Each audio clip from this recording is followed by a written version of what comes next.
अध्याय 10 श्री भगवान के ऐश्वर्य, और उसमें हम आज श्लोक संख्या समझने जा रहे हैं 8, जो कि बहुत ही महत्वपूर्ण है। आप 9 कहेंगे तो हम 9 कर लेंगे क्या? 8 ठीक है, अभी तो बताया, शुरुआत में बता दिया था। श्लोक संख्या 8, नोटिफिकेशन भी डाला है। श्लोक संख्या 8 जी। चतुश्लोकी भगवद गीता, श्लोक संख्या 8, 9, 10 और 11 बहुत ही इंपॉर्टेंट ये है। चतुश्लोकी भगवद गीता, ऐसा कहते हैं इन चारों श्लोकों में पूरी की पूरी भगवद गीता का सार है। पूरा का पूरा भगवान क्या संदेश देना चाहते हैं वो इसके अंदर उपलब्ध है। तो हम कोशिश करेंगे अच्छे से इन 4 श्लोकों को करने के लिए, और आप भी अपना पूरा ध्यान जो है इस कार्यक्रम में देंगे भगवद गीता के। आइए शुरू करते हैं, और आप सभी से निवेदन है अपना वीडियो ऑन करके रखिए और ये 4 श्लोकों को अच्छे से समझने की कोशिश कीजिए। अगर इनको चतुश्लोकी भगवद गीता कहा गया है, इनको इम्पोर्टेंस दी गई है, तो वास्तव में ये इम्पोर्टेंट है और हम अच्छे से समझने का प्रयास करेंगे। वीडियो ऑन करके रखिएगा, अपनी भगवद गीता लेके बैठिए, नोटबुक लेके बैठिए, और क्या जपमाला भी लेके बैठिए, कमर की पेटी बांध के रखिए, बहुत झटके आने वाले हैं अभी। हरे कृष्णा। श्रीमद् भगवद गीता अध्याय 10 श्लोक संख्या 8 दोहराइए लीना विज माता जी। हरे कृष्णा। अहम सर्वस्य प्रभवो, अहम सर्वस्य प्रभवो, मत्तः सर्वं प्रवर्तते, मत्तः सर्वं प्रवर्तते, इति मत्वा भजन्ते माम्, इति मत्वा भजन्ते माम्, बुधा भाव समन्विताः। बुधा भाव समन्विताः। एक बार और सभी लोग अच्छे से इस श्लोक को याद करना है आपको, ठीक है? चतुश्लोकी भगवद गीता के 4 श्लोक याद करने की कोशिश कीजिए। अहम सर्वस्य प्रभवो, अहम सर्वस्य प्रभवो, मत्तः सर्वं प्रवर्तते, मत्तः सर्व प्रवर्तते, इति मत्वा भजन्ते माम्, इति मत्वा भजन्ते बुधा भाव समन्विताः। बुधा भाव समन्विताः। अहम सर्वस्य प्रभवो, अहम सर्वस्य प्रभवो, मत्तः सर्वं प्रवर्तते, मत्तः सर्वं प्रवर्तते, इति मत्वा भजन्ते माम्, इति मत्वा भजन्ते माम्, बुधा भाव समन्विताः। बुधा भाव एक बार और आप उच्चारण कीजिए, समन्विताः। आप ही उच्चारण कीजिए। अहम सर्वस्य प्रभवो, मत्तः सर्वं प्रवर्तते, इति मत्वा भजन्ते माम्, बुधा भाव समन्विताः। बहुत सुंदर। हरे कृष्णा। शब्दार्थ दोहराइए माता जी। अहम मैं, अहम मैं, सर्वस्य सबका, सर्वस्य सबका, प्रभवः उत्पत्ति का कारण, प्रभव उत्पत्ति का कारण, मत्तः मुझसे, मत्तः मुझसे, सर्वम सारी वस्तुएं, सर्वम सारी वस्तुएं, प्रवर्तते उद्भूत होती हैं, प्रवर्तते उद्भूत होती है, इति इस प्रकार, इति इस प्रकार, मत्वा जानकर, मत्वा जानकर, भजन्ते भक्ति करते हैं, भजन्ते भक्ति करते हैं, माम मेरी, माम मेरी, बुधाः विद्वान जन, बुधा विद्वान जन, भाव समन्विताः अत्यंत मनोयोग से, भाव समन्विताः अत्यंत मनोयोग से। बहुत सुंदर। नेटवर्क थोड़ा मेरी तरफ से क्लियर है? जी प्रभु जी, आपका ठीक है। हाँ, तो भगवान श्री कृष्ण बहुत ही सुंदर बात बता रहे हैं, और एक बार सभी लोग खुश हो जाइए कि हम चतुश्लोकी भगवद गीता पढ़ रहे हैं। हरि बोल। 4 श्लोक जिसके अंतर्गत भगवान श्री कृष्ण ने सारा का सारा सार दिया, ठीक है? और अनुवाद दोहराइए माता जी। अब 8वें श्लोक का, कुछ लोगों ने अगर अध्याय नहीं खोला है तो अध्याय 10 चल रहा है और श्लोक संख्या 8 चल रहा है। ये चतुश्लोकी गीता का पहला श्लोक, ठीक है? दोहराइए। मैं समस्त आध्यात्मिक तथा भौतिक जगतों का कारण हूँ, मैं समस्त आध्यात्मिक तथा भौतिक जगतों का कारण हूँ, प्रत्येक वस्तु मुझ ही से उद्भूत हैं, प्रत्येक वस्तु मुझ ही से उद्भूत है। जो बुद्धिमान यह भली भांति जानते हैं, जो बुद्धिमान यह भली भांति जानते हैं, वे मेरी प्रेमा भक्ति में लगते हैं। वे मेरी प्रेमा भक्ति में लगते हैं तथा हृदय से पूरी तरह मेरी पूजा में तत्पर होते हैं। तथा हृदय से पूरी तरह मेरी पूजा में तत्पर होते हैं। हरि बोल। बहुत सुंदर। हरे कृष्ण। तो बहुत ही सुंदर बात कही जा रही है और इसको पिछले श्लोक से कनेक्ट कीजिए, सबसे पहला काम हमारा। और अगर आप पूछे इस श्लोक में इम्पोर्टेंट शब्द क्या है, पूरा का पूरा श्लोक ही इम्पोर्टेंट है और पूरा ही याद करना है। अहम सर्वस्य प्रभवः मत्तः सर्वं प्रवर्तते इति मत्वा भजन्ते मां मूढ़ा भाव समन्विताः। ठीक है, ये पूरा का पूरा श्लोक महत्वपूर्ण है। भाव समन्विताः का मतलब क्या है? पूर्ण मनोयोग से, पूरे भाव से। अब बहुत ही सुंदर बात, कल परसों के अगर एग्जाम्पल आप याद करें तो हमने कल जो श्लोक समझा था परसों शनिवार को, उसमें देखा था कि जो मेरे ऐश्वर्य तथा योग से पूर्णतया आश्वस्त है वह मेरी अनन्य भक्ति में तत्पर होता है। तो जैसे ही कोई व्यक्ति भगवान के ऐश्वर्य को जानता है, योग ऐश्वर्य को जानता है, तो पूरी तरह से योग ऐश्वर्य क्या है फिर से बता देता हूं। योग अर्थात की हर एक वस्तु भगवान से कैसे जुड़ी हुई है। ऐश्वर्य का मतलब कैसे भगवान श्री कृष्ण हर एक वस्तु, हर एक जीव, हर एक प्राणी को चला रहे हैं और उसके सृष्टि के लिए भगवान ने भौतिक शक्तियों की उत्पत्ति की है और उन शक्तियों के माध्यम से पूरा संसार, पूरी दुनिया, सब कुछ चल रहा है। तो इस प्रकार से ये योग और ऐश्वर्य है। तो जो व्यक्ति भगवान श्री कृष्ण के इस योग और ऐश्वर्य को जानता है वो क्या करता है? भगवान की दिव्य भक्ति में लगने को तत्पर होता है और इसमें तनिक भी संदेह नहीं है। अच्छा, पिछले श्लोक में ये बोला था कि इसमें कोई डाउट ही नहीं है, अगर जान लेगा तो भगवान की भक्ति में लग जाएगा। तो अब आज के श्लोक में बता रहे हैं कि वो लग जाता है।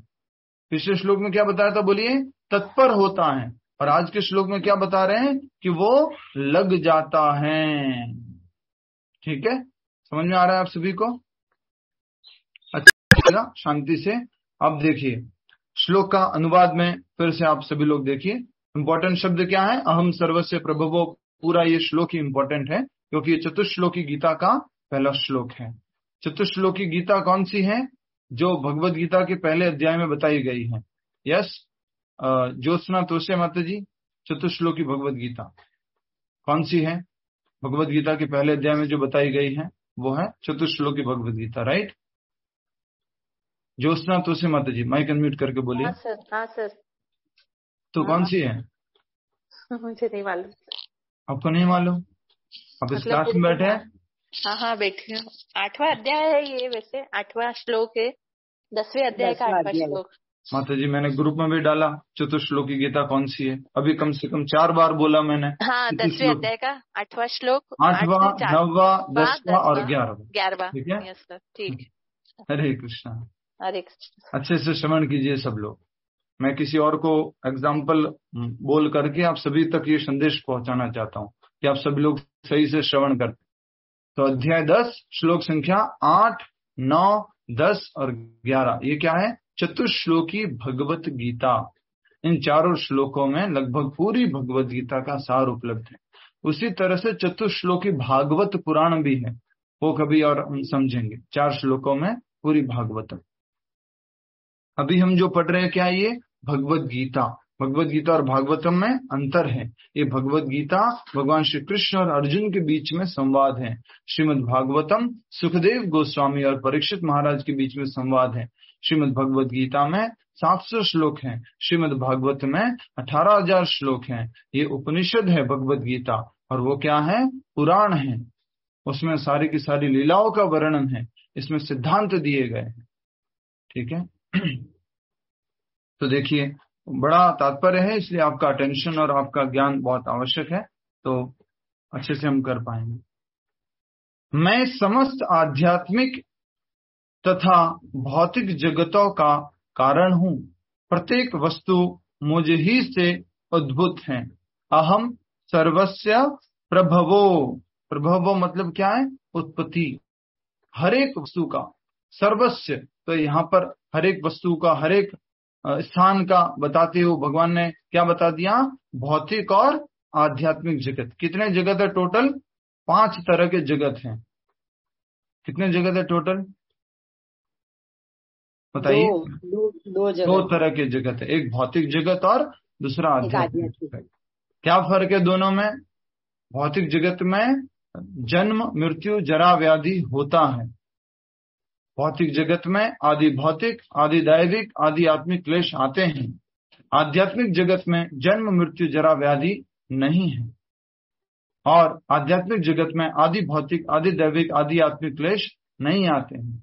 वहां हमेशा हम सच्चिदानंद का अनुभव करते हैं। और भौतिक जगत में असत, अचित और निरानंद का अनुभव करते हैं। जैसे अभी राजस्थान में हम देख रहे हैं कि लंपी वायरस ने अटैक किया है, गाय बहुत ज्यादा परेशान है और गाय मरती जा रही हैं। तो ये कौन सा लक्षण है? भौतिक जगत का। भौतिक जगत में इस प्रकार की समस्याएं होगी ही होगी। ये आदि भौतिक है, आदि आत्मिक है या आदि दैविक है? कौन बताएंगे? कोशिश कीजिए। ये आदि भौतिक है, आदि दैविक है या आदि आत्मिक है? आदि भौतिक है, आदि दैविक है, आदि आत्मिक है? आदि दैविक प्रभु जी। आदि दैविक। यस, आदि दैविक है। आदि भौतिक कौन सी होती है? जो दूसरे जीव जंतुओं द्वारा होती है। आदि आत्मिक कौन सी होती है? जो खुद के मन और शरीर के द्वारा होती है। और आदि दैविक जो कि नेचुरल कैलेमिटीज है, जो प्रकृति के द्वारा, प्राकृतिक आपदा है, उसको आदि दैविक कहते हैं। ठीक है, 3 प्रकार के ये क्लेश होते हैं। आशा करता हूं कि आपको थोड़ा सा रिमाइंडर आ गया। पहले हम समझ चुके हैं इन तीनों के बारे में, आदि दैविक, आदि भौतिक एंड आदि आत्मिक। ये सब बातें क्यों कर रहे हैं हम? कि 2 प्रकार के जगत होते हैं, एक भौतिक जगत और आध्यात्मिक जगत।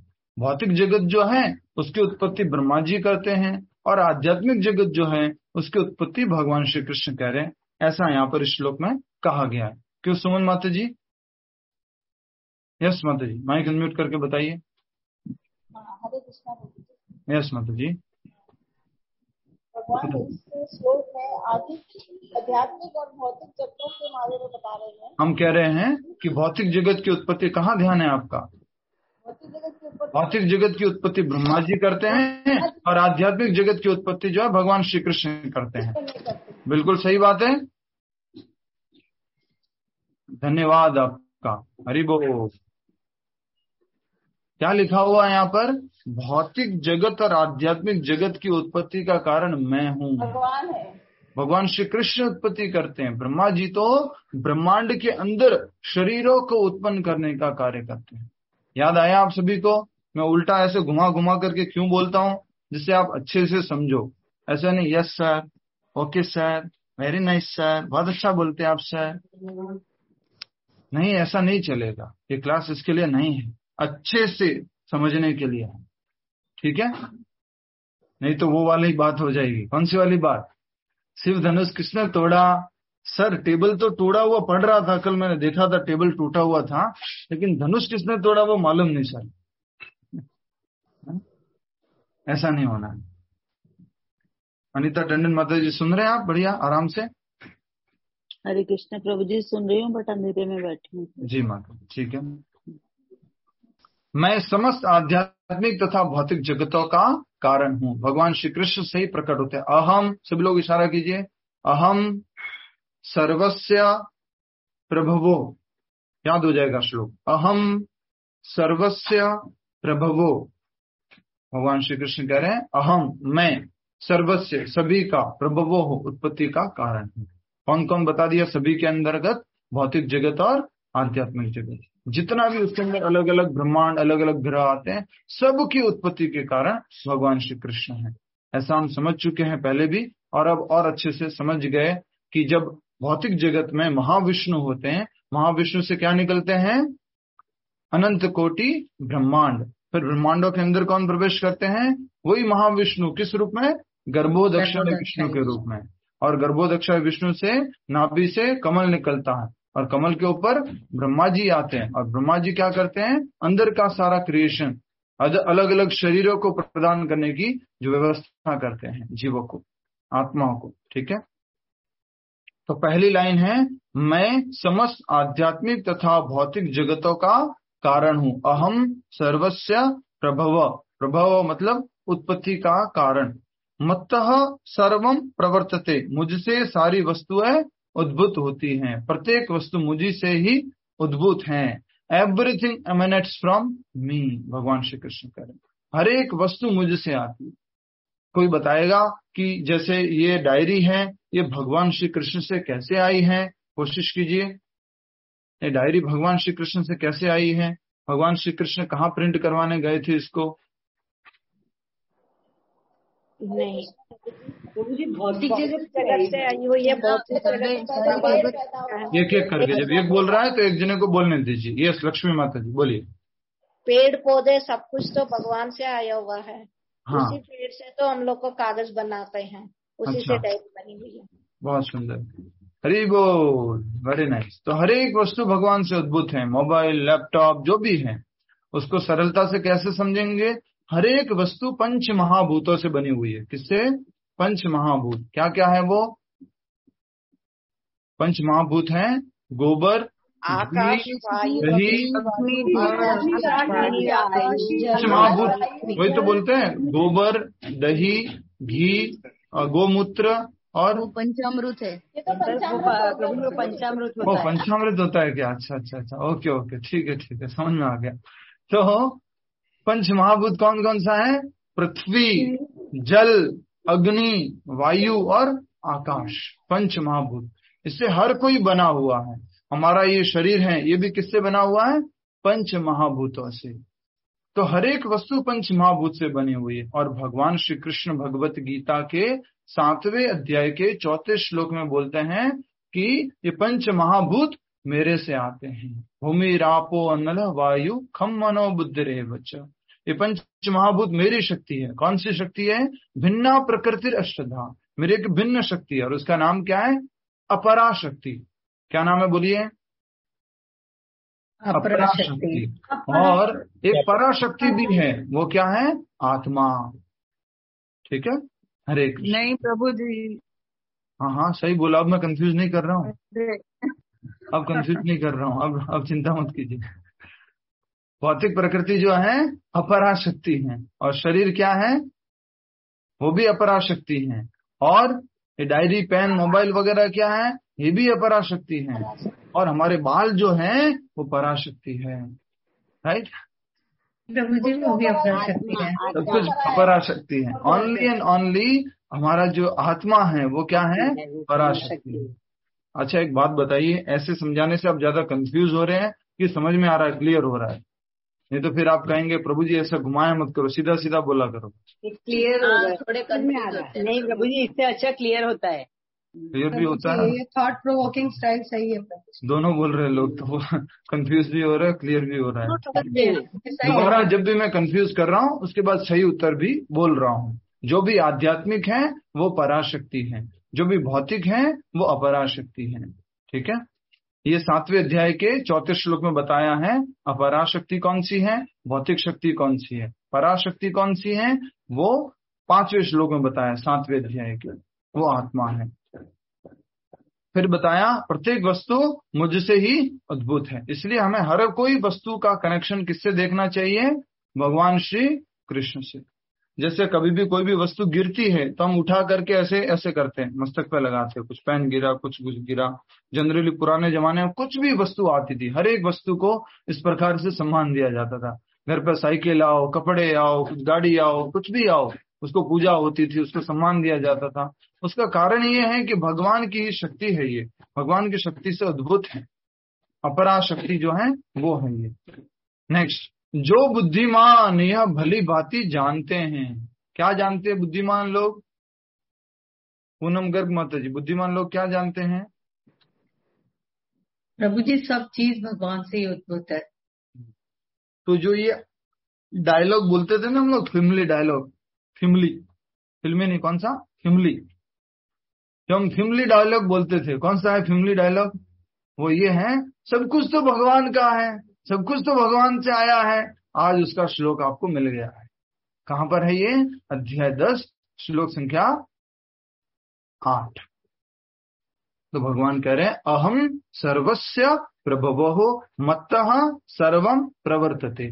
कि मत्तः सर्वम प्रवर्तते का दूसरा अर्थ है मैं सब कुछ प्रकट करता हूं और उसको क्रियाशील करता हूं। दूसरा अर्थ भी समझ लीजिए जो एडवांस में अच्छे से समझना चाहते हैं। दूसरा अर्थ है इसको कि भगवान सब कुछ प्रकट करते हैं, उसको क्रियाशील करते हैं। ऐसा नहीं प्रकट करके छोड़ देते हैं और क्रियाशील और कोई करता है, उसको एक्टिव और कोई करता है। भगवान श्री कृष्ण ही उसको क्रियाशील करते हैं। अब फिर से एक प्रश्न पूछता हूं आप सभी लोगों से, क्या ये सारा का सारा कार्य भगवान श्री कृष्ण खुद करते हैं? मुक्ता राय माता जी जो दीवार का सहारा लेके एकदम मेडिटेशन में सुन रहे हैं। यस। नहीं प्रभु जी, अलग अलग कार्य के लिए देवताओं को नियुक्त किया हुआ है। नहीं, भगवान श्री कृष्ण का नाम क्यों लिया जा रहा है कि भगवान श्री कृष्ण करते हैं? तो डायरेक्टली भगवान श्री कृष्ण करते हैं क्या? देवता उनके अंडर देवता तक मत जाइए ना। देवता करेंगे तो भगवान का नाम क्यों आएगा? देवता करेंगे तो देवताओं का नाम आएगा। उसी जो भगवान देवताओं को शक्ति देते हैं उससे थोड़ा सा मिस कर रहे हैं, थोड़ा मिस कर रहे हैं। यस, कौन बताएंगे? क्योंकि वो समस्त कारणों के कारण है। बिल्कुल सही बताया आपने, बीच में कुछ मिस हो रहा है।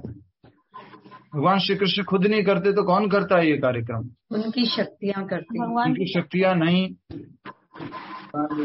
महाविष्णु, गर्भोदक्षाय विष्णु, शिरोदक्षाय विष्णु, वो करते। इसलिए कहा जा रहा है अहम सर्वस्व प्रभवो। भगवान श्री कृष्ण कह रहे मेरे से ही सब कुछ उद्भुत होता है। जब भी आप देखेंगे कि भौतिक सृष्टि करने का, डिसिप्लिन का, कुछ भी प्रकट करने की बात है, वो सीधा का सीधा किसको इंडिकेट करता है? भगवान श्री कृष्ण के चतुर्भुज रूप विष्णु रूप को। ठीक है। भगवान श्री कृष्ण के कितने हाथ हैं? 4 हाथ हैं। कितने हाथ है बोलिए? ठीक है, बिल्कुल सबने गलत उत्तर दिया, उसके लिए धन्यवाद। हरि बोल।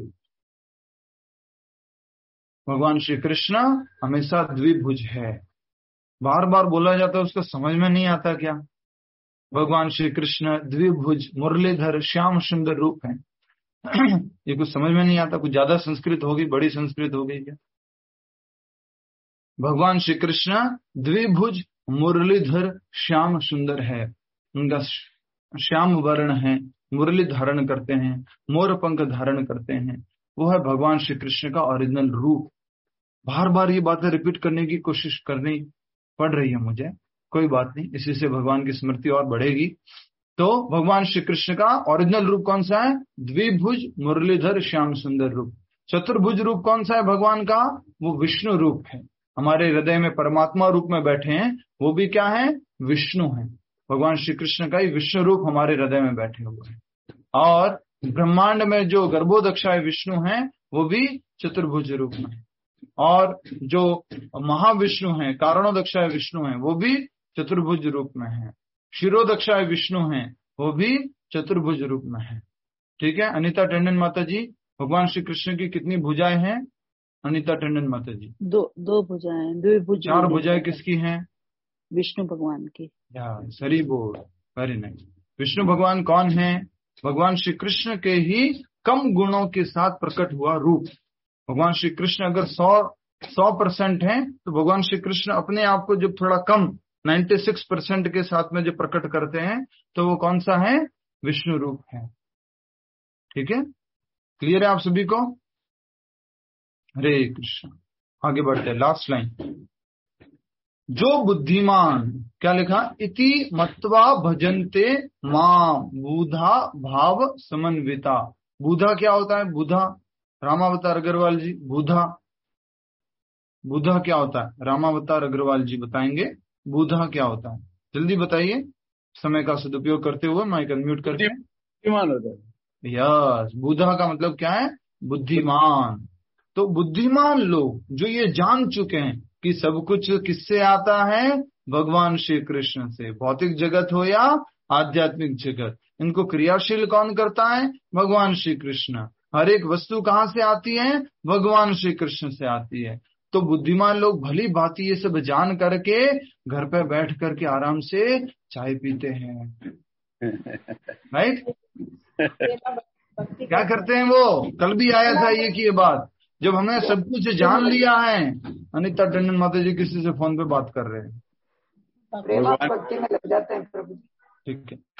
वो जैसे कल भी हमने बात की थी, परसों भी क्या एग्जाम्पल दिया था कि बढ़िया से गोभी मंचूरियन बनाया है, पूरा तैयार है आइटम, उसकी बड़ी अच्छी खुशबू आ रही है, और आपने जान लिया कि ये गोभी मंचूरियन है, बहुत टेस्टी है, बहुत अच्छे से बनाया है, और उसके बाद में आप आराम से हाथ ऐसे करके बैठ जाते हैं। क्यों? क्योंकि बस उसके बारे में सुनना था, इतना ही काफी था। उसको सुनने के बाद आप क्या करते हैं? ये प्रसादम है, तो आप क्या करेंगे? उसको खाना शुरू कर देंगे। वैसे ही भगवान श्री कृष्ण के बारे में जानने के बाद आप क्या करेंगे? उनकी प्रेमा भक्ति में लग जाते हैं। और कैसे लगते हैं? हृदय से पूरी तरह मेरी पूजा में, मेरी भक्ति में तत्पर रहते हैं। तो क्या बोला है? भाव समन्विताहा। भाव मतलब with all their hearts. Prabhupada ji अंग्रेजी में ट्रांसलेट करते हैं with all their hearts. I think 100 से अधिक लोग ज्वाइन नहीं कर पा रहे, कुछ रिन्यू नहीं हुआ होगा। अच्छा, जो अमाउंट आपने कंट्रीब्यूट किया था इस क्लास के, जूम क्लास के लिए, वो सुशांत को जो डाला था वो खत्म हो चुका है। तो आप जो भी कंट्रीब्यूशन क्लास का, जो ये जूम क्लास का जो हम ये सब्सक्रिप्शन ले रखे हैं, ये 500 लोगों का है, और इसका महीने का लगभग 5,000 रुपए का खर्चा आता है। तो आप लोग थोड़ा थोड़ा इकट्ठा करके हम लोग चला सकते हैं। तो पिछले 3-4 महीने का इकट्ठा हुआ था, तो वो अब पूरा हो चुका है। तो इस कारण से आज लोग ज्वाइन नहीं कर पा रहे 100 से ऊपर। और भी आप अधिक से अधिक लोगों को बोलिए, क्योंकि इसमें 500 लोग ज्वाइन कर सकते हैं। तो आप सब लोगों को बता सकते हैं इसके बारे में। 500 लोग ज्वाइन कर सकते हैं। आज 100 ही कर पाएंगे क्योंकि इसका सब्सक्रिप्शन खत्म हो गया है। ठीक है।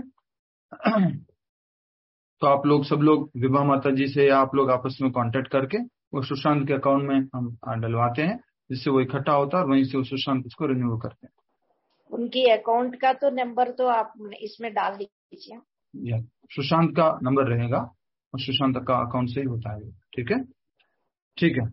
तो हमने बहुत ही सरल भाषा में और प्रेम से एक बात समझी। वो सिंपल सी बात है, और वो बात क्या है कि सब कुछ भगवान से प्रकट होता है, सारी वस्तुएं भगवान से आती हैं, और ये सब व्यक्ति जब जान लेता है, कौन व्यक्ति बोलिए? जलपा खैनी माता जी बताएंगे कौन व्यक्ति, कैसा व्यक्ति ये सब जान लेता है? जलपा खैनी माता जी। प्रभु जी, हम सब इसे बुधा भाव समन्विता। बुधा मतलब बुद्धिमान व्यक्ति। बुद्धिमान व्यक्ति सब ये जान लेता है, तो वो क्या करता है? भाव समन्विता, पूरा भाव के साथ, पूरा हृदय के साथ भगवान श्री कृष्ण की दिव्य प्रेमा भक्ति में लग जाता है। बट एक यहाँ पे खास करके किसकी बात हुई है? बुधा। अच्छे से समझिएगा, थोड़ा स्ट्रांग बोलता हूँ, थोड़ा सा लगने वाला बोलता हूँ। ठीक है, मैंने बोला था कमर की पेटी बांध के रखिएगा। वो ये है, बहुत सारे लोग बिहारी जी जाते हैं, बहुत सारे लोग तिरुपति बालाजी जाते हैं, बहुत सारे लोग भगवान श्री कृष्ण के मंदिर जाते हैं, बोलते हैं भगवान सब कुछ आपका है, सब कुछ आपसे प्रकट होता है, सब कुछ आपने दिया है, लेकिन बाद में वो लोग भगवान की दिव्य प्रेमा भक्ति में लगते नहीं हैं। उतने बुद्धिमान नहीं है, जानते हैं, श्रवण करते हैं, फिर भी भक्ति में नहीं लगते हैं, मांसाहार में लगते हैं, नशा करने में लगते हैं। तो उसका कारण क्या है कि कहीं ना कहीं वो बुधा नहीं है। जिस भी प्रकार से हो, आप गलत आदत नहीं छोड़ पा रहे हो, तो आप क्या करो? एटलीस्ट सही कार्य में तो लगो, पूरी तरह से उसमें जुड़ो, नाम जप करो, कीर्तन करो, और भगवान यहाँ पर कहते हैं कि पूरा हृदय के साथ मेरी पूजा में तत्पर होते हैं। तो एटलीस्ट ये जो तत्परता है इसको लेके आओ। तो इस प्रकार से हमें समझने की जरूरत है, जब हम भगवान के बारे में श्रवण कर लिए हैं, जान लिए हैं कि कृष्ण परम भगवान है, कृष्ण से ही सब कुछ भौतिक और आध्यात्मिक जगत प्रकट होते हैं, हर एक वस्तु भगवान श्री कृष्ण से प्रकट होती है, हर एक वस्तु और जगत को क्रियाशील भगवान श्री कृष्ण करते हैं। तो हमें बुद्धिमान होकर के ये सब जानने के बाद क्या करना चाहिए? भगवान की प्रेमा भक्ति करने में लग जाना चाहिए। पूरा हृदय के साथ भगवान की दिव्य प्रेमा भक्ति में लग जाना चाहिए। क्लियर हो गया आप सभी को?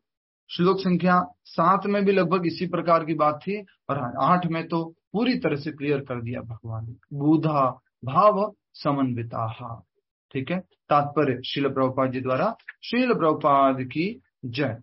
अच्छे से समझने का प्रयास कीजिए तात्पर्य को, ठीक है। प्रश्न उत्तर मैं बाद में लेता हूं, आप सभी लोग प्रश्न अपना कोई है तो रख सकते हैं। तात्पर्य, जिस विद्वान ने वेदों का ठीक से अध्ययन किया हो और भगवान चैतन्य जैसे अधिकारियों से ज्ञान प्राप्त किया हो तथा यह जानता हो कि इन उपदेशों का किस प्रकार उपयोग किया जाना चाहिए, वही यह समझ सकता है कि भौतिक तथा आध्यात्मिक जगतों के मूल श्री कृष्ण है। तो यहाँ दो तरह से बात को प्रस्तुत किया गया है। कैसे दो तरह से बात को प्रस्तुत किया गया है? पहले तो भगवान श्री कृष्ण ही कह रहे हैं कि मैं ही भौतिक जगत और आध्यात्मिक जगत का कारण। दूसरा, इसको समझने का क्या तरीका है कि जब व्यक्ति ये जान लेता है, किसके द्वारा? वेदों के अध्ययन द्वारा, चैतन्य महाप्रभु, भगवान श्री चैतन्य महाप्रभु जैसे अधिकारियों द्वारा, और इनका कैसे सदुपयोग करना है, इनका जीवन में उपयोग कैसे करना है, ये सब जब जान लेता है तो उसको समझ में आ जाता है कि इस पूरे जगत का कारण कौन है? भगवान श्री कृष्ण। ब्रह्मा जी भी यही बात बोलते हैं। क्या बोलते हैं ब्रह्मा जी? बोलो बोलो बोलो। ईश्वर कारण ईश्वर परमः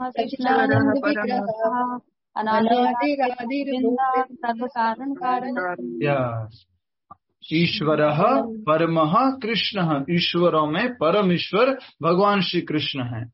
ईश्वर मतलब नियंत्रक। नियंत्रक मतलब क्या होता है? प्रमीला खेमानी माता जी, नियंत्रक मतलब क्या होता है? प्रमीला खेमानी माता जी, माइक अनम्यूट करके बोलिए। नियंत्रक मतलब क्या होता है? यस माता जी। नियंत्रक मतलब जो नियंत्रण करता है, नियंत्रण करने वाला, जो तो चलाने वाला नियंत्रक। तो सभी नियंत्रकों में परम नियंत्रक कौन है? भगवान श्री कृष्ण। ईश्वर परमः कृष्ण सच्चिदानंद विग्रह। और उनका शरीर, उनका रूप कैसा है? विग्रह कैसा है? सच्चिद और आनंद से बना हुआ है। हमारा शरीर किससे बना हुआ है? असत, अच्युत, निरानंद से बना हुआ है। फिर आगे क्या कहा जा रहा है? अनादिर आदिर गोविंद। उन गोविंद का जो इंद्रियों और गायों को आनंद देने वाले। गोविंद शब्द का अर्थ क्या है? इंद्रियों और गायों को आनंद देने वाले। अनादिर आदिर गोविंदा। उन गोविंद का कोई तो आदि नहीं है, मतलब शुरुआत नहीं है। अनादिर और आदिर वो ही सबकी शुरुआत है। अनादिर आदिर गोविंदा। सर्व कारण कारणम, वही सभी के कारणों के कारण है। तो वेद शास्त्र आदि, अच्छे से बात सुनिए अब, वेद शास्त्र पुराण आदि अगर अच्छे से कोई व्यक्ति पढ़ता है, किसी प्रमाणिक व्यक्ति के अंडर में पढ़ता है, तो एक बात जान लेगा। वो क्या है? सभी कारणों के कारण भगवान श्री कृष्ण है। भौतिक तथा आध्यात्मिक जगत की उत्पत्ति के कारण भगवान श्री कृष्ण है। ठीक है। कल हम इंस्टाग्राम पे किसी से बात कर रहे थे तो उनका मैसेज आया कि सभी कारणों के कारण देवी माता है, सभी चीजें देवी माता से प्रकट होती हैं। तो वो बहस कर रहे थे, तंत्र में ये लिखा है, उसमें ये लिखा है। तो हमने कहा ठीक है भाई, आपको ये मानना है मानो, पब्लिकली तो लड़ाई मत करो। आप कमेंट में डाल देते हो, दूसरा दुनिया को कंफ्यूज करते हो। और दूसरा बात कहना चाहेंगे कि देवी माँ के ऐसे ऐसे गंदे गंदे पोस्टर जो है वो अपने उस पर लगाते हैं, स्टोरी पर या फिर उनके प्रोफाइल में देवी माता के, और फिर कहते देवी माता जो है वही सब उत्पत्ति के कारण है, सब कुछ है। एटलीस्ट दूसरे लोगों को ये तो चांस मत दो कुछ गलत बोलने का। अगर ये सत्य भी है तो ठीक है, वो अपने पास कुछ सत्य ऐसा होता है जो पास में रखना चाहिए। ऐसा थोड़ा ना सब कुछ आप पब्लिकली डाल देंगे। ये सब जरूरी है हमें अच्छे से समझना। अगर कोई माता है तो पिता भी कोई है, लेकिन वो इस बात को स्वीकार करने को तैयार नहीं है। ठीक है, तो वापस आइए टॉपिक पर, पढ़िए। जिस विद्वान ने वेदों का ठीक से अध्ययन किया हो और भगवान चैतन्य जैसे अधिकारियों से ज्ञान प्राप्त किया हो तथा वह जानता हो कि इन उपदेशों का किस प्रकार उपयोग करना चाहिए, वही यह समझ सकता है कि भौतिक तथा आध्यात्मिक जगतों की मूल श्री कृष्ण है। मूल श्री कृष्ण है मतलब क्या हुआ ममता पटेल माता जी? भौतिक जगत के मूल में भगवान कृष्ण बैठे हुए हैं और आध्यात्मिक जगत के मूल में भगवान श्री कृष्ण बैठे हुए हैं, राइट। नहीं प्रभु जी, जी, सब जो भगवान से उत्पन्न हुई है वैसा समझ, भगवान श्री कृष्ण से उत्पन्न हुई है वैसे यह समझ। भौतिक जगत और पूरा आध्यात्मिक जगत भगवान श्री कृष्ण से उत्पन्न होता है। ठीक है, आत्मा जो शक्ति है भगवान की, वो भी भगवान श्री कृष्ण से ही उत्पन्न होती है। ठीक है, नेक्स्ट।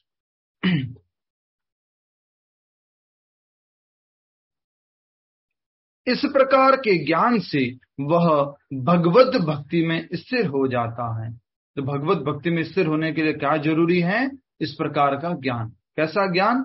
आध्यात्मिक ज्ञान। कौन सा ज्ञान? कि समस्त वस्तुएं, भौतिक तथा आध्यात्मिक जगत भगवान श्री कृष्ण से ही आते हैं। हमारे अंदर जितने गुण हैं जो हमने 4 और 5वें श्लोक में पढ़े थे, क्या क्या था? बुद्धि, ज्ञान, संशय, मोह से मुक्ति, क्षमा भाव, सत्यता, इंद्रिय निग्रह, मन निग्रह, सुख दुख, जन्म मृत्यु, भय अभय, अहिंसा, समता, तुष्टि, तप, दान, यश तथा अपयश, जीवों के विभिन्न गुण मेरे ही द्वारा उत्पन्न होते हैं। क्या लक्ष्मी माता जी समझ में आ रहा है आपको? आ रहा है आपको? अच्छे से आ रहा है? बहुत अच्छी तरह। सारे के सारे गुण जो है वो भी भगवान श्री कृष्ण से उत्पन्न होते हैं, जगत भी भगवान श्री कृष्ण से उत्पन्न होते हैं। तो जो व्यक्ति ये सब जानता है वो क्या करता है? भगवान की भक्ति में स्थिर हो जाता है। अभी हमारी स्थिति क्या थी? जब तक हम कृष्ण भक्ति में नहीं थे तो हमारी स्थिति कैसी थी? जल्पा खैनी माता जी, जब तक हम ये ज्ञान नहीं जानते थे तब तक हमारी भक्ति कैसी थी? अस्थिर था। अस्थिर। कभी जन्माष्टमी आई तो अच्छे से भगवान की सेवा कर ली, रामनवमी आई तो अच्छे से कुछ कर लिया, बाकी गणेश चतुर्थी आई तो गणपति बप्पा मोरिया, लाल बाग का बादशाह, लाल बाग का राजा गणपति बाबा। गणेश जी जब चतुर्थी आएगी तो गणेश जी सबसे बड़े भगवान हो जाएंगे। दुर्गा जो भी नवरात्रि आएंगे तो दुर्गा माता सबसे बड़े भगवान हो जाएंगे। तब हम भक्ति में स्थिर नहीं थे। अब जब ये ज्ञान हो गया है तो एटलीस्ट एक चीज तो स्थिर हो गई है कि कृष्ण भगवान है, परम भगवान है, उनकी भक्ति हमें करनी है। क्लियर है आप सभी को? इसलिए लिखा है कि वह भगवत भक्ति में स्थिर हो जाता है, ठंडा पड़ जाता है। ऐसा कहता है ना, भाग रहा था, दौड़ रहा था, कहीं तो मालूम पड़े क्या है, और आखिरकार जब ये ज्ञान होता है, हाँ ठीक है, परम भगवान श्री कृष्ण हैं, उनकी भक्ति करेंगे तो ऑटोमेटिकली सारे देवी देवताओं को भी प्रसाद मिल जाता है। और भगवान श्री कृष्ण जो हैं, जैसे पेड़ की जड़ होती है वैसे वो जड़ है, तो अगर पत्तियों को अलग से पानी पिलाने की जरूरत नहीं है, फूलों को अलग पानी से पिलाने की जरूरत नहीं है, वैसे ही भगवान श्री कृष्ण की भक्ति कर लो, सब कुछ इसमें हो जाता है। शांति। हरे कृष्ण। ठीक है, समझ में आया? आगे बढ़ते हैं। हरि बोल। वह व्यर्थ की टीकाओं से या मूर्खों के द्वारा कभी पथ भ्रष्ट नहीं होता। किसके द्वारा पथ भ्रष्ट नहीं होता?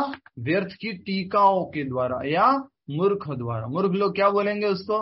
अरे तू भगवत गीता तो पढ़ रहा है, ठीक है, लेकिन मालूम है देवी माता जो है ना वो सबसे महत्वपूर्ण है। मतलब क्या बताऊं, ऐसा बोलना भी ठीक नहीं लग रहा है, जिस बताने के लिए बोल देता हूं कि सभी लोग देवी माता से प्रकट होते हैं और वापस सभी लोग देवी माता के अंदर चले जाते हैं। ये बोले ये लोग, ऐसा ज्ञान हमारे को क्या करेगा? विचलित करेगा। लेकिन जो ये सब कुछ जान चुका है, अहम सर्वस्य प्रभवो मत्तः सर्वम प्रवर्तते इति मत्वा भजन्ते मां बुधा भाव समन्विता, वो व्यक्ति कभी विचलित नहीं होगा। मैं इतना डिटेल में क्यों बता रहा हूं, नहीं तो मैं पूरा कर चुका होता। ये प्रैक्टिकल बातें हैं जिसको हमें पालन करना है। तो कभी कभी विचलन की बातें आती हैं, कभी शनि देवता की पूजा है, कभी सूर्य देवता की पूजा है, कभी गणपति गणेश जी की पूजा है, अभी नवरात्रि आने वाले हैं तो नवरात्र में जो माता दुर्गा की पूजा है, इन सब में हम विचलित हो जाते हैं। पर जो भगवान का भक्त है वो पूरी तरह से क्लियर है, उसको क्लियर अंडरस्टैंडिंग है, और वो अपनी भगवत भक्ति में क्या रहता है?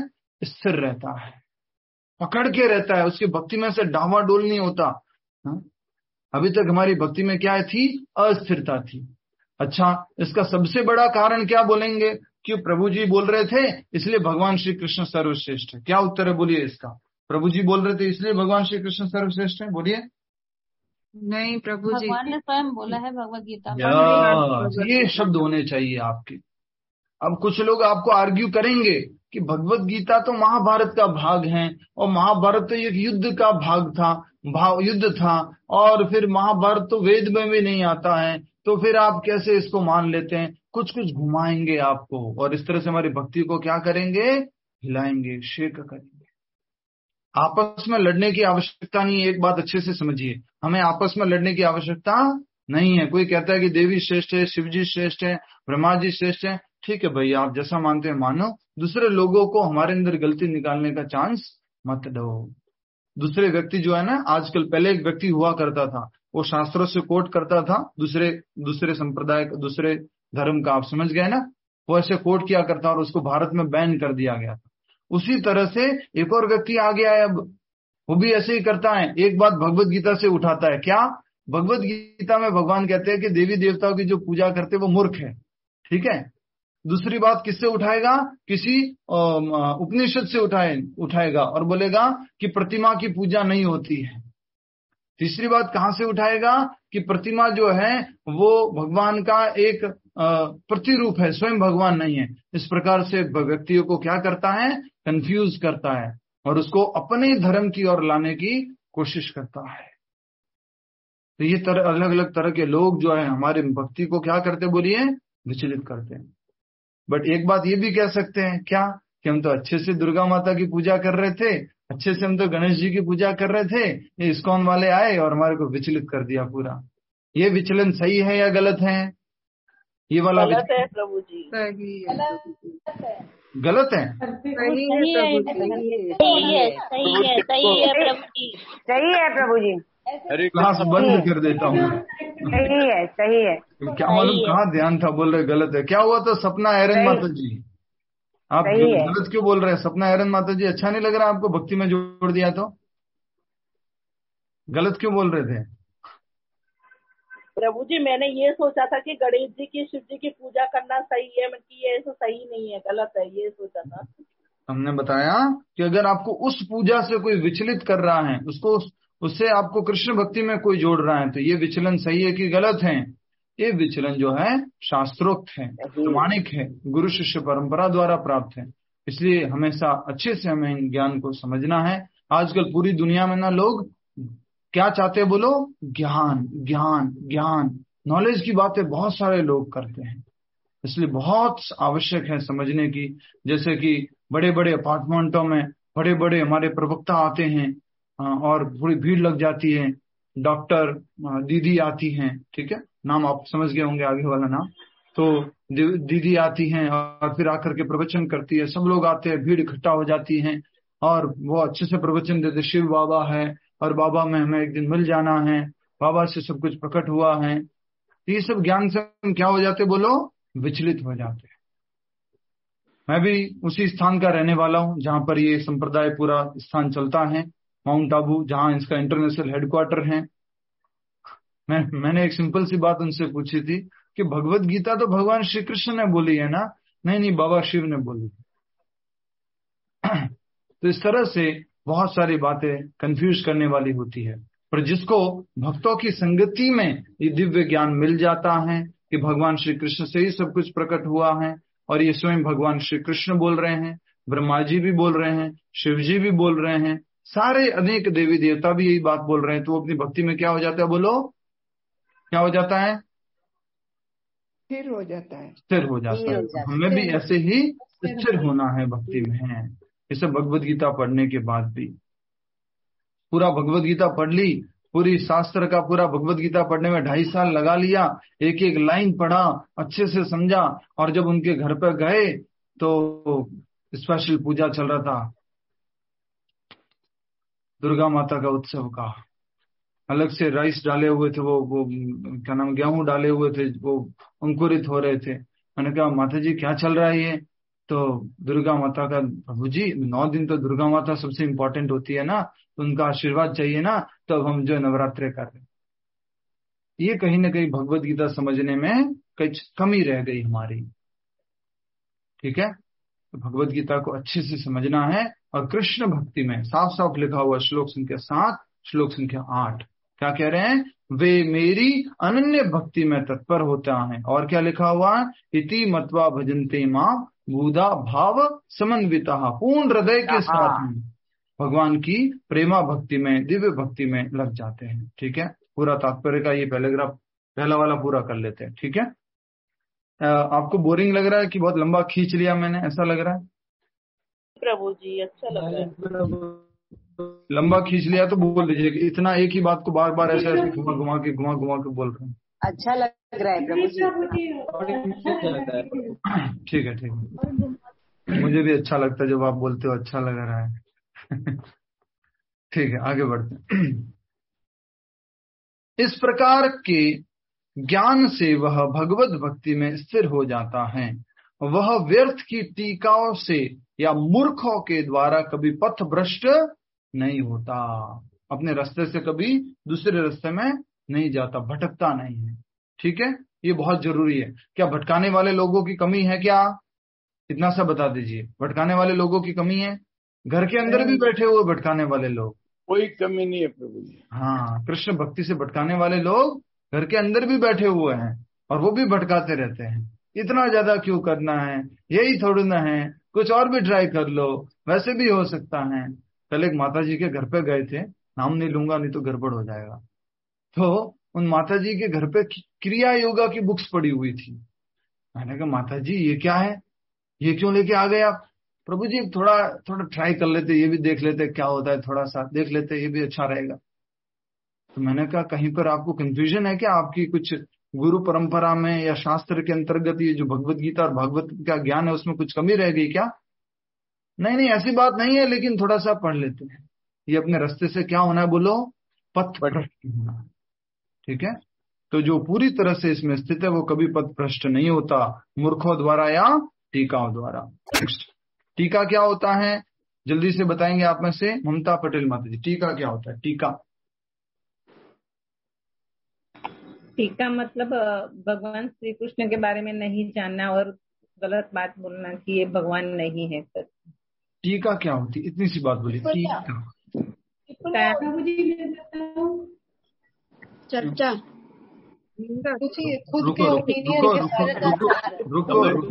रुको, सब्र करो। सुभाग माता जी क्या बताया टीका मतलब? सुभाग माता जी टीका मतलब चर्चा करना। ठीक है, और बताइए रोशनी गुप्ता माता जी टीका मतलब? प्रभु जी मनगढ़ित कहानी बनाना। मनगढ़ित रचना, व्याख्या करना। बहुत सुंदर, ठीक है, बहुत अच्छा, वेरी नाइस। और नेक्स्ट, टीका मतलब? कमेंट्स करना। अलग दीपा गांधी माता जी कमेंट करना। सुरेंद्र मदान माता जी रुक जाओ, सबसे पूछता हूँ, हाथ खड़ा कर दो। यस, सुरेंद्र मदान माता जी अलग अलग कमेंट्स देना। रंजन वैकरिया माता जी शास्त्र का सार निचोड़ के जो निकालते हैं उसको टीका बोलते हैं। तो यहाँ तो लिखा हुआ है कि व्यर्थ की टीकाओं में, मतलब क्या हुआ?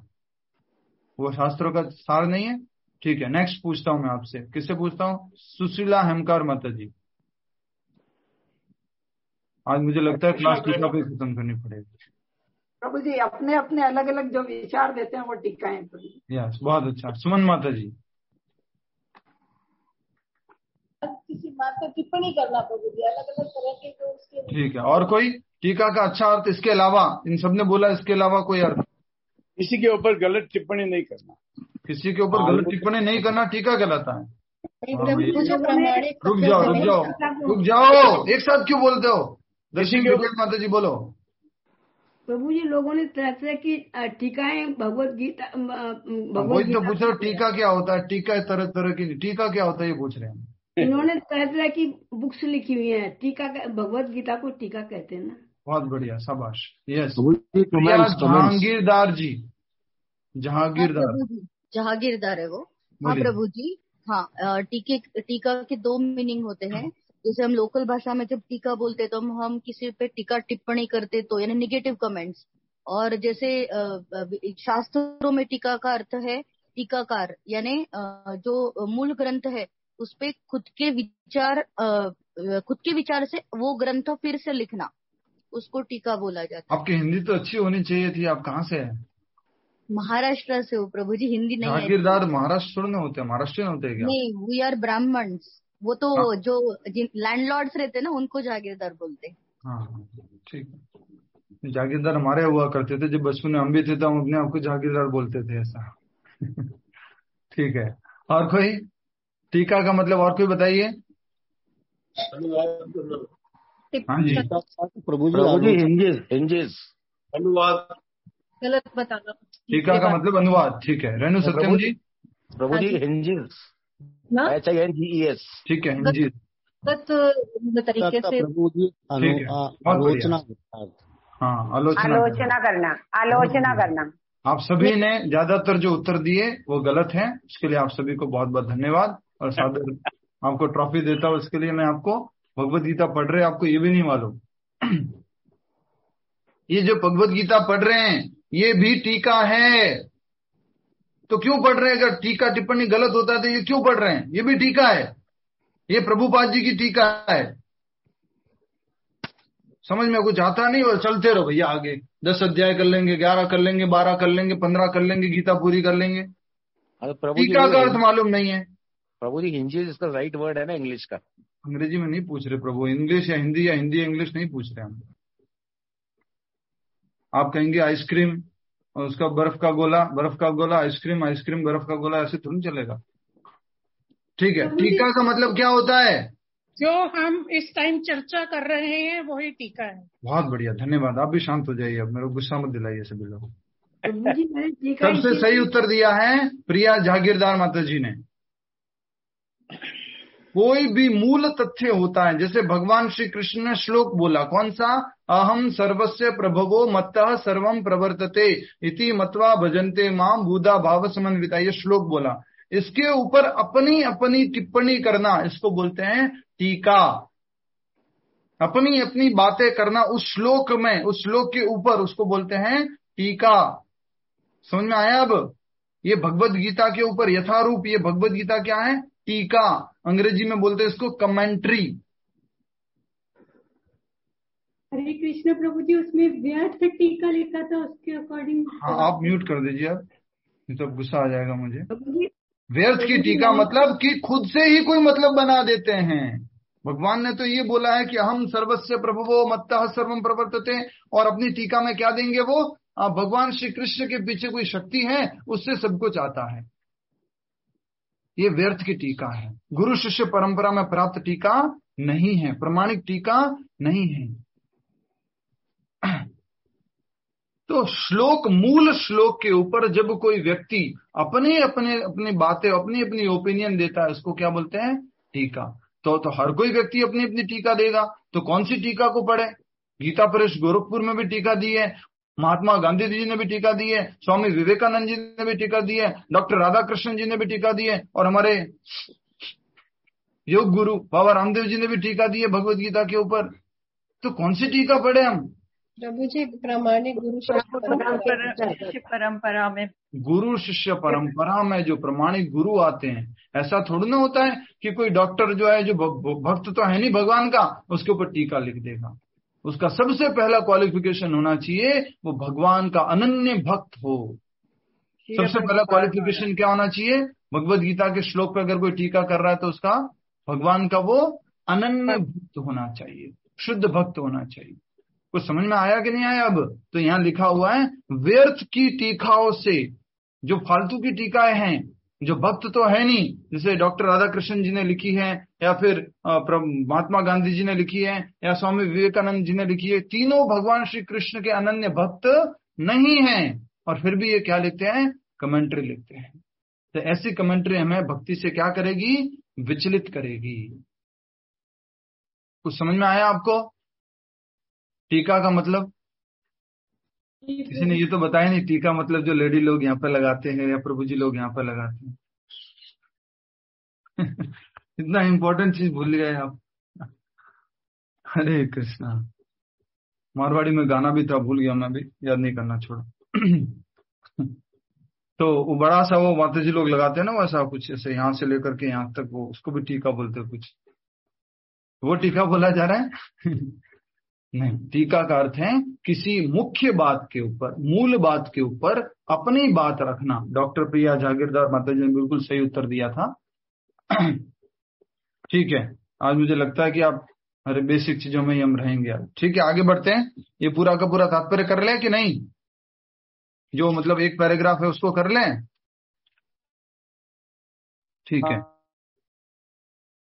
पथ भ्रष्ट नहीं होता। सारा वैदिक साहित्य स्वीकार करता है कि कृष्ण ही ब्रह्मा, शिव तथा अन्य समस्त देवताओं के स्रोत हैं। सारा वैदिक साहित्य स्वीकार करता है किस बात को? कि हर एक व्यक्ति, हर एक देवता, हर एक वस्तु, हर एक बड़े देवता लाइक ब्रह्मा जी, शिव जी, सब कुछ भगवान श्री कृष्ण से ही प्रकट होते हैं। इन सब के स्रोत कौन है? भगवान श्री कृष्ण है। अथर्व वेद में गोपाल तापनी उपनिषद में कहा गया है, यो ब्राह्मणम विदधाति पूर्व यो वै वेदांश गापयति स्म कृष्ण।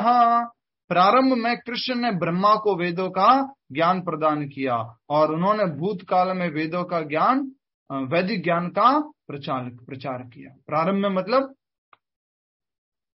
पहले, और बाद में ही, उसी भूतकाल में ही उन्होंने इस ज्ञान का सबको प्रचार किया, ब्रह्मा जी ने। ठीक है, ब्रह्मा जी ने किसको दिया था ये ज्ञान? जल्दी बताओ, ब्रह्मा जी ने किसको दिया ये ज्ञान? नारद जी को। नारद जी को। इस प्रकार से ये परंपरा आगे बढ़ती है। इसलिए लिखा हुआ है, सीधा सीधा लिखा हुआ है, सारे वैदिक साहित्य स्वीकार करता है कि कृष्ण ही ब्रह्मा, शिव जी तथा अन्य समस्त देवताओं के स्रोत हैं। अथर्व वेद में गोपाल तापनी उपनिषद में कहा गया है, यो ब्राह्मणम विदधाति पूर्व यो वै वेदांश गापयति स्म कृष्ण। प्रारंभ में कृष्ण ने ब्रह्मा को वेदों का ज्ञान प्रदान किया और उन्होंने भूतकाल में वैदिक ज्ञान का प्रचार किया। ठीक है, नेक्स्ट। पुनः नारायण उपनिषद में कहा गया है, अथा पुरुषो वे नारायणो अकामयत प्रजा सृजयेति। तब भगवान ने क्या किया? तब भगवान ने जीवों की सृष्टि करनी चाहिए। उपनिषद में आगे भी कहा गया है, नारायणात् ब्रह्म जायते, नारायणात् प्रजापति ही प्रजायते, नारायणात् इंद्रो जायते, नारायणात् दष्टो वसवो जायन्ते, नारायणाद् एकादश रुद्र जायन्ते, नारायणाद् द्वादश आदित्यः। नारायण से ब्रह्मा उत्पन्न होते हैं, नारायण से प्रजापति उत्पन्न होते हैं, नारायण से इंद्र और 8 वसु उत्पन्न होते हैं, और नारायण से 11 रुद्र तथा 12 आदित्य उत्पन्न होते हैं। यह नारायण कृष्ण के ही अंश है। हाँ, सोचो, कृष्ण के अंश से इतना कुछ प्रकट हो रहा है। नारायण भगवान श्री कृष्ण के क्या है? स्वांश। स्वांश मतलब खुद के ही विस्तार। जब भगवान श्री कृष्ण आपको थोड़ा कम गुणों के साथ विस्तार करते हैं, वो नारायण है। उन्हीं नारायण से क्या क्या आता है? ब्रह्मा प्रजायते और प्रजापति जायते, इंद्र जायते, वसवो जायते, रुद्र जायन्ते, आदित्य जायन्ते, सब कुछ नारायण से प्रकट होता है। ये कहाँ लिखा हुआ है? फिर से देखिए, इसका सोर्स क्या है? उसका सोर्स बता दिया गया है। वो क्या है? उपनिषद में आगे कहा गया है, और यही उपनिषद है गोपाल तापनी उपनिषद। ठीक है, बहुत अच्छा श्लोक है ये। क्या क्या बोला इसमें? नारायणाद ब्रह्मा जायते, नारायणाद प्रजापति प्रजायते, नारायणाद इंद्र जायते, नारायणाद दष्टो वश्वो जायन्ते, नारायणाद एकादश रुद्रा जायन्ते, नारायणाद द्वादश आदित्यः। नारायण से ब्रह्मा उत्पन्न होते हैं, नारायण से प्रजापति उत्पन्न होते हैं, नारायण से इंद्र और 8 वसु उत्पन्न होते हैं, और नारायण से ही 11 रुद्र तथा 12 आदित्य उत्पन्न होते हैं। ये नारायण कृष्ण के ही अंश है। तो सोचिए आप किसकी भक्ति कर रहे हैं? इन सबसे नारायण आते हैं और नारायण कृष्ण के अंश, उन कृष्ण की भक्ति कर रहे हैं। तुम्हारी भक्ति में क्या आनी चाहिए? स्थिरता आनी चाहिए, दृढ़ता आनी चाहिए। ये भगवत गीता का चतुश्लोकी गीता का पहला श्लोक है, और प्रभुपाद जी इसको अलग अलग शास्त्रों से प्रमाणित कर रहे हैं, उपनिषद आदि से। ठीक है, समझ में आ गया आप सभी को कि नहीं आया? फिर से ये लाइन पढ़ रहा हूं। कृष्ण प्रारंभ में ब्रह्मा को वेदों का ज्ञान प्रदान किया और उन्होंने भूतकाल में वैदिक ज्ञान का प्रचार किया। पुनः नारायण उपनिषद में कहा गया है, अथा पुरुषो, तो तब वे भगवान ने जीवों की सृष्टि करनी चाहिए। तो भगवान ने जीवों की सृष्टि की है। शरीर किसने प्रदान किया है? ब्रह्मा जी ने। किसके कहने पर? भगवान श्री गर्भोदक्षा विष्णु के कहने पर शरीर प्रदान किया है। ठीक है, क्लियर है आप सभी को? समझ में आ रहा है कुछ?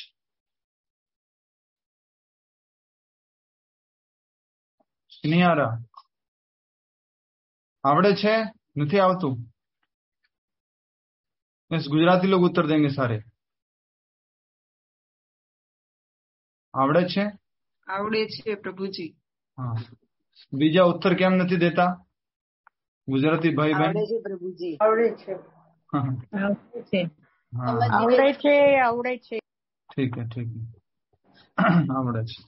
वंदना बारोट माता जी ने बोल दिया, बस फाइनल हो गया आपने। हरि बोल। ठीक है, तो ये हम समझेंगे और इस श्लोक को अच्छे से आप घर से पढ़ के आइएगा इसको, और वापस से इसकी रिकॉर्डिंग सुनिएगा तो आपको अच्छे से समझ में आएगा। फिर से बोल देता हूं, अध्याय 1, 2, 3, 4, 5, 6, 7, 8, 9 के जो रिवीजन हुए थे वो यूट्यूब पर डाला था, उसका लिंक भी आपको भेज दिया है। और उसको आप चैनल को सब्सक्राइब कीजिए, लाइक कीजिए, कमेंट कीजिए, शेयर कीजिए, और बेल आइकन को दबाना मत भूलिए, तो नेक्स्ट वीडियो सबसे पहले आप तक पहुंचेगा। प्रभु जी, आज मुझे किसी ने बताया कि आप कुछ मैनेजमेंट का भी कर रहे हैं। मैनेजमेंट का? कि मैनेजमेंट, सबसे बड़ा मैनेजमेंट यही है, भगवत गीता। नहीं, मतलब कॉर्पोरेट में कुछ कर रहे हैं आप? मुझे अलग से बता दीजिए मैं क्या कर रहा हूँ, मुझे नहीं मालूम। अच्छा, नहीं, किसी ने बताया आपको देख के कि भाई ये प्रभु जी कुछ कर रहे हैं, इसलिए मैंने पूछा। माता जी मालूम नहीं, उसने मिसअंडरस्टैंड किया होगा मुझे, कोई और समझ करके करता हूँ। बट मैं यहाँ गुड़गांव में वगैरह कर रहा हूँ, जो भी यहाँ पे जो कॉर्पोरेट है उनमें जाते हैं। अच्छा, जी प्रभु जी, ये बॉम्बे में जो हो रहा है ना, मैंने कल अटेंड किया ना, वो है कॉर्पोरेट के लिए। हाँ, तो जो HKM मुंबई कंडक्ट कर रहा है। ठीक है, पहले चेक कर लेते हैं, समय कम